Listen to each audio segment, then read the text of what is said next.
Bom, pessoal, vamos falar então sobre pintura barroca, tá, gente? Lembrar que o barroco, né, se dá naquele momento de crise do Renascimento, né, com novas perspectivas cristãs surgindo depois da Reforma protestante. Logo na sequência vem a Contra-Reforma Católica tentando recentralizar novamente os fiéis, né, mas era tarde demais. Lutero, Calvino, os anglicanistas, né, várias vertentes do protestantismo vão surgir, né? Aquele berço ocidental tradicional entra em ruínas, certo? Há uma mudança, né, comercial do Mediterrâneo para o Atlântico, né? A descoberta das Américas, das Índias, certo? Uma crise profunda, né, na economia italiana, com os saques de Roma, etc. Enfim, isso vai remodelar bastante aí o cenário, né, existencial. O barroco nasce com essa perspectiva da dúvida, do conflito, do dilaceramento entre o espírito e a carne, os jogos de contrastes, né, na qual na literatura os grandes representantes é Padre Antônio Vieira e Gregório de Matos, no Brasil, né, a gente tem Gôngora, né, Quevedo em Portugal, Espanha, né, países ibéricos acabam sendo mais estudados por nós, né, por causa da influência forte do catolicismo.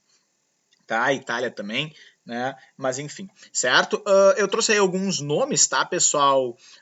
Bem importantes aí do Barroco: Caravaggio, Van Dyck, Rembrandt, é outra difícil pronúncia, né? Porque nós em português falamos Rembrandt, mas se botar no tradutor holandês vai dar Rembrandt, né? Então são muitas formas de dizer, aí eu vou ficar com Rembrandt mesmo. Peter Paul Rubens, Diego Velázquez, Jean Vermeer, tá? Então, vários nomes importantes. Nesse vídeo a gente já vai tentar ver Caravaggio, Rembrandt e Peter Paul Rubens, tá? A gente começando com esse quadro do Caravaggio chamado A Ceia em Emaús, tá? Deixa eu passar aqui. Dei uma olhadinha nessa cena. Olha que interessante a perspectiva, né, de proximidade e profundidade, que é bastante difícil, visto que todos os objetos em cena são grandes, né? Não há aquele deslocamento longínquo, né? Que às vezes o pintor pode disfarçar um pouquinho, né? Embora o ponto de fuga sempre vai ajudar. Com objetos pequenos, se é pequeno tá no fundo, se é grande tá na frente, né? Não, aqui tem que ter muita técnica, né, para fazer essa sensibilidade da distância desse homem de verde, por exemplo, tá um pouco mais próximo, né, de nós observadores, e o homem velho, e enfim, os três homens mais atrás, né? Então é muito talento que tem que ter para fazer um quadro desses aí. Vamos ver. Caravaggio, o pessoal nasceu perto de Milão, na Itália, né? Michelangelo de Caravaggio inspirou-se em vários conterrâneos seus, né? Leonardo da Vinci, Michelangelo, mas acabou acentuando um estilo que vai dar origem ao barroco, né? Um estilo mais dramático, um estilo com mais acentuação do contraste de claro e escuro, né? O jogo de claro e escuro, que vai até ser chamado de tenebrismo, né? Pelo o efeito muito forte, né? Muito intenso desse contraste aí de jogo de sombra e luz. Tá? O quadro em cena narra o momento, né, onde Cristo, um dos primeiros momentos onde Cristo se reergue dos mortos, né, vão procurar o corpo dele enterrado, não está mais, e ele vai reaparecer numa ceia em Emaús, uma cidade ali próxima, né, 10, 15 quilômetros próxima ali de Jerusalém, com dois discípulos, né, um a gente sabe quem é, o Cleofas, e o outro há de se prever que é o São Pedro, né, já vou explicar por que é ele. Porque provavelmente é ele. O momento da revelação se dá bem no meio de uma ceia, né? Cristo aparece como uma espécie de desconhecido que vai simplesmente fazer essa ceia com eles, e aí eles se dão conta que é Cristo no momento que Cristo abençoa o pão e o vinho, né? Que é o símbolo do espírito da carne, né? E os dois discípulos acabam se espantando, né? Acabam ficando perplexos com essa cena, reconhecendo que é Jesus ali do lado deles, certo? Esse episódio narrado no Novo Testamento em Lucas, tá? E ali eu botei os versículos para quem quiser pesquisar, mas não é esse o foco. Vamos voltar aqui para a cena, ó, gente. Bom, aqui, como eu falei para vocês, é um dos trabalhos mais fortes, né, desse jogo de claro escuro, né? Repito, chiaro escuro, que ficou, né, conhecido em italiano, uma técnica de acentuação de jogo de luz e sombra. Tá? Esse jogo de luz e sombra é muito importante para o barroco, porque o barroco é uma época de antíteses, né? É uma época de radicalizações, de dúvidas, né? Vamos lembrar daquele jogo de carne, espírito, né? Aquele jogo de Deus e o homem, antropocentrismo e teocentrismo, né? Então essa radicalização das antíteses aparece na pintura muito marcadamente como um jogo de escuro e claro. né? Ou claro escuro, chiaro escuro, certo? Vocês têm aí exatamente o momento da cena da perplexidade dessas duas pessoas, né? De Cleofas, esse cara em verde aqui, ó, tá? Que bota as mãos atrás, assim, perplexo, né? A gente vê ele com as roupas rasgadas ali no cotovelo, né? Marcando a humildade dos discípulos de Jesus. E aquele rapaz ali, a princípio, é São Pedro, né, gente? Por que a gente deduz isso? Por causa da concha que ele traz ao peito. Tá? Vejam que tem uma conchinha aqui, e a concha era um símbolo, né, dos peregrinos, né? A concha ficou muito famosa em São Tiago de Compostela, né? Porque as pessoas, quando faziam a peregrinação, iam até lá, e a concha era o sinal de que elas tinham chegado até lá, né? Então a gente deduz esse caráter peregrino dele, tá?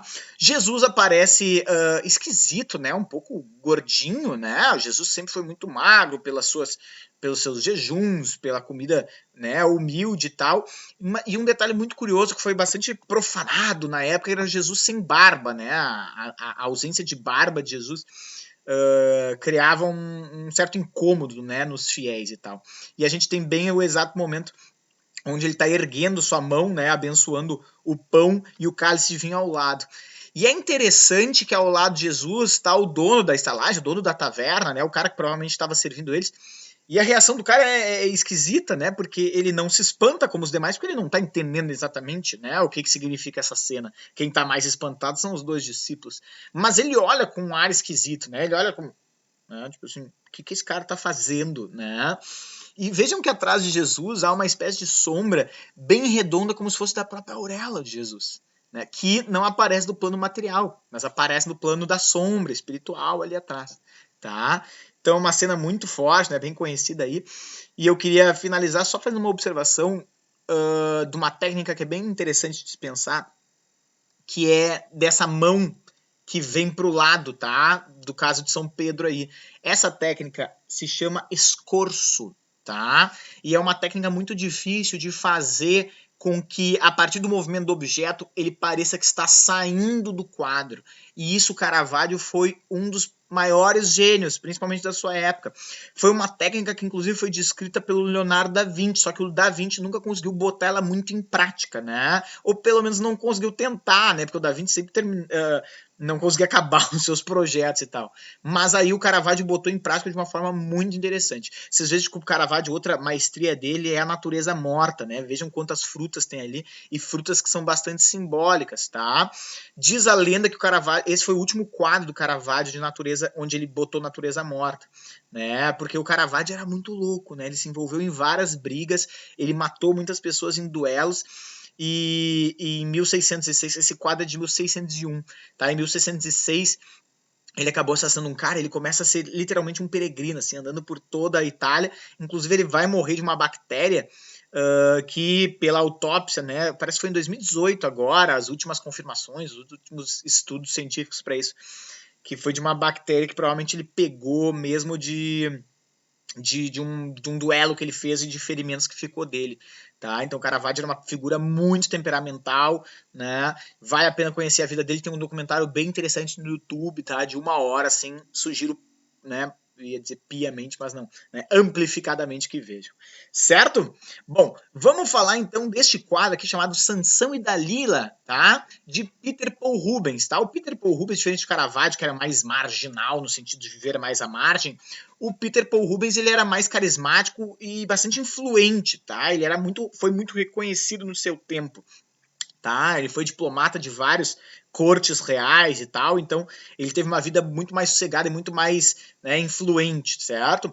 Esse quadro foi pintado quando ele tinha 31 anos, tá? A gente é uma cena do Velho Testamento, tá? Então vejam como a Igreja Católica e os textos religiosos, né, os textos sagrados ainda exerciam muita influência sobre os pintores, tá? Esse é um quadro do Velho Testamento, de Juízes 16, né, onde mostra a queda de Sansão, né, um guerreiro israelita sobre-humano, né, a força de Sansão, né, que era flagelo dos filisteus, né, um povo que morava ao noroeste de Canaã, e ele, né, teve um caso com Dalila, e ele contou para Dalila, né, que seu segredo, da sua força, estava nos seus cabelos. E essa é a cena onde os filisteus aproveitam, né, no momento pós, né, amor sexual dele com Dalila para cortar os seus cabelos, tá? Então vou convidar vocês a virem aqui ver essa cena, tá? A primeira coisa a se destacar no Sansão é a sua força, né? A sua brutalidade, os seus músculos, né? Diz que Peter Paul Rubens se influenciava muito, né, no estudo da musculatura do Michelangelo, né? Lembra, quem não viu a aula de Michelangelo, vai ver a aula de Michelangelo. Michelangelo fazia um longo estudo... Ai, meu cachorro tá aqui. Um longo estudo da musculatura, da anatomia do corpo humano, principalmente dos músculos dos homens, né? E o Peter Paul Rubens teria se baseado nesses estudos para fazer essa pintura da musculatura do Sansão dormindo, né? Vejam agora a Dalila, como ela é bela, como ela é linda, e aí nessa imagem não aparece, mas há uma equivalência entre a Dalila e acima dela, mas não aparece o pedacinho, não consegui achar a imagem inteira. Há uma estátua ali de Vênus ao lado de Cupido. Não sei se vocês estão conseguindo ver, deixa eu botar minha setinha aqui, ó. E há uma equivalência dessa imagem de Vênus com a imagem da Dalila, tá? Das suas belezas, certo? Bom, outra coisa a de se ver, né, gente, é o detalhe, né? O detalhe dramático, né? Todo o detalhe do vestido dela dobrado, da musculatura bem desenhada, dessa velha idosa com a lâmpada, né? Lâmpada não, desculpa. Com a vela, né? Mostrando uma espécie de contraste entre a beleza, né? A juventude da Dalila com o passar do tempo, né? E o envelhecimento, né? Do rosto ali, né? A sutileza das mãos, né, gente? Com que o homem corta os cabelos de Sansão não deixa de ser uma espécie de equivalência também de sutileza à armadilha tramada para cortar os cabelos de Sansão. E a porta ali ao fundo, a todos os filisteus esperando, né, esse corte de cabelo para derrubar Sansão, tá? Então, também é uma obra aí que é muito interessante, né? Um grau de erotismo que a gente tem, uma cena póstuma, né? Sexual, mas uma cena também bem forte, bem contrastante, né? O jogo de escuro com o vermelho e o amarelo, bem dramatizado a cena no centro, né? E por último, pessoal, vamos a este quadro aqui, ó, de Rembrandt, tá? O pintor holandês, o mais influente pintor holandês, que produziu quase 100 retratos e autorretratos, né, seus, contando uma longuíssima trajetória da sua vida, né, marcada por muitas tragédias pessoais, tá, gente? Ele foi um dos primeiros pintores a não vender, não trabalhar para mecenas, mas trabalhar para mercado, onde ele fazia leilões e conseguia bastante dinheiro, tá? Isso é um fato bem legal assim de curiosidade, né? De conhecer da vida dele, tá? A gente tem uma obra aqui dele, uma das primeiras, tá?